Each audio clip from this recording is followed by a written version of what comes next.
Bien, Philippe Géléoc, fondateur de la communauté Liberté Conseil. Une autre petite vidéo concernant la RAEP, la reconnaissance des acquis de l'expérience professionnelle. Alors, cette vidéo pour vous indiquer que généralement, en ce qui concerne la RAEP, en fait, on a deux éléments.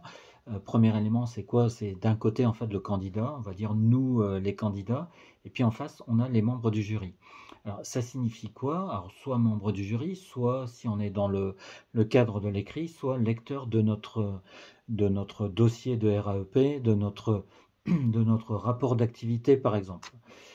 Alors ça signifie quoi? Ça signifie que d'un côté, en fait, on a les membres du jury qui ont une préoccupation, donc encore une fois, les membres du jury ou les lecteurs de notre dossier de RAEP.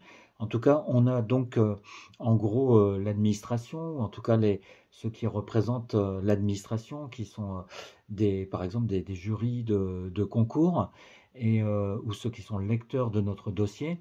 Ils sont là pourquoi? Ils sont là en fait par rapport à la RAEP, et RAEP ça signifie reconnaissance des acquis de l'expérience professionnelle. Ça veut dire que très concrètement, ils sont là en fait pour recruter des personnes qui demain seront par exemple inspecteurs des douanes, par exemple SANS, classe normale, classe sup, etc. Contrôleurs des finances, etc., etc. Donc ils sont là pour recruter des personnes. Ça signifie quoi? Ça signifie que eux, en fait, ils sont d'une certaine façon du côté du besoin. C'est eux qui ont un besoin. Ils ont besoin de recruter des personnes pour l'administration. Et c'est très important de se mettre ça dans la tête en tant que candidat, parce que ça signifie quoi? Ça signifie que c'est pas nous qui avons un besoin. C'est pas nous qui allons tendre la main en disant voilà, j'ai besoin, un peu comme certains auraient besoin d'une petite pièce, vous voyez, pour vivre, etc.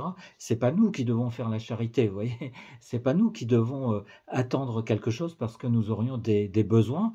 Certes, nous pouvons estimer que nous sommes demandeurs de quelque chose, mais ce qui est le plus important, en fait, ça va être de bien mettre en avant le fait qu'on n'est pas tant que ça demandeur, on est surtout dans l'idée d'offrir quelque chose. Donc s'il y a certains qui ont un besoin, ce sont les membres du jury. Les membres du jury sont là par rapport à l'administration. L'administration a un besoin de recruter des contrôleurs, des inspecteurs, des attachés, tout ce que vous voulez. Et vous, en face, vous êtes avec quoi? Eh bien justement, vous êtes avec une offre, c'est-à-dire que vous avez quelque chose à proposer.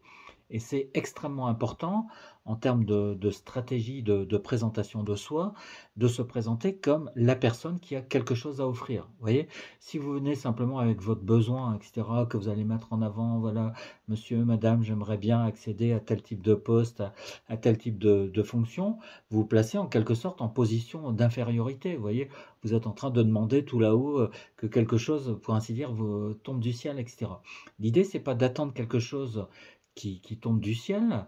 L'idée, c'est plutôt de mettre en avant le fait que vous avez des qualités, des compétences, que vous avez peut-être en creusant un peu une plus-value, c'est-à-dire que vous valez plus que d'autres personnes au niveau de capacité que vous avez, de qualité que vous avez. Et l'idée, c'est de mettre ça en avant comme une possible offre par rapport aux besoins. Vous voyez, c'est un peu, à la limite, c'est aussi simple que ce qui se passe dans un magasin. Vous voyez, quand un client va dans un magasin, ben, généralement, il a un besoin. Et ben là, les clients en question, si j'ose dire, ce sont les membres du jury qui représentent l'administration, laquelle a un besoin, elle a besoin de quelque chose. Donc, un peu comme un client, si vous voulez, aurait besoin, par exemple, d'un crayon, vous voyez, eh bien, il va se rendre dans un magasin, il a un besoin, donc il va se rendre dans le magasin, et puis il va voir ce qu'on lui propose, vous voyez. Eh bien, l'administration, c'est pareil, elle va se rendre à un endroit pour rencontrer en fait des candidats.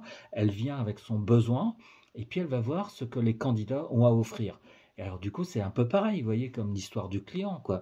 C'est voilà, le client, il a besoin d'un crayon, il rentre dans le magasin, et puis il manque de chance, ben, c'est, je sais pas, un paquet de mouchoirs qu'on lui propose, c'est, je dis n'importe quoi, c'est une paire de lunettes, etc. Ben, c'est pas ça dont il a besoin, vous voyez. Donc le client, il va être déçu, puis il va partir, puis il va pas être content, vous voyez, il va repartir bredouille. Ben là, c'est pareil. Les membres du jury, ils ont besoin de recruter un inspecteur, peut-être un contrôleur, un attaché territorial, un attaché d'administration de l'État, un attaché principal, un rédacteur, etc. Donc ils viennent avec un besoin, ils observent en fait ce qui est proposé au niveau des candidats.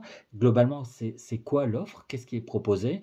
Et après, ils prennent ou ils prennent pas, vous voyez? Donc c'est à vous, ça va être à vous de vendre, pour ainsi dire, votre offre, c'est-à-dire de mettre en avant, surtout au-delà des activités que vous avez exercées, de mettre en avant vos compétences, vos qualités, puis la plus-value que vous avez, c'est-à-dire qu'est-ce que vous avez en plus comme valeur par rapport à d'autres candidats. Donc, d'un côté, les besoins de l'administration, qui sont représentés ici par les membres du jury, et puis de l'autre, vous, avec votre offre, qui va se décliner en fait sous la forme d'une présentation de parcours, où où on va avoir la possibilité en fait de découvrir, encore une fois, quelles sont vos compétences, vos qualités et votre plus-value notamment. Voilà ce que je voulais vous indiquer concernant cette distinction qu'on peut opérer entre besoin et offre. Mais s'il y a des besoins, c'est du côté du jury. Ne vous dites pas que c'est vous qui avez des besoins, vous avez à offrir, c'est à vous mettre en avant en fait avec ce que vous avez à offrir parce qu'encore une fois, vous avez des compétences, des qualités, une plus-value. Donc vous avez véritablement une valeur à proposer à l'administration demain. Et c'est bien ça qu'il s'agit de mettre en avant devant les membres de jury qui sont là par rapport aux besoins de l'administration.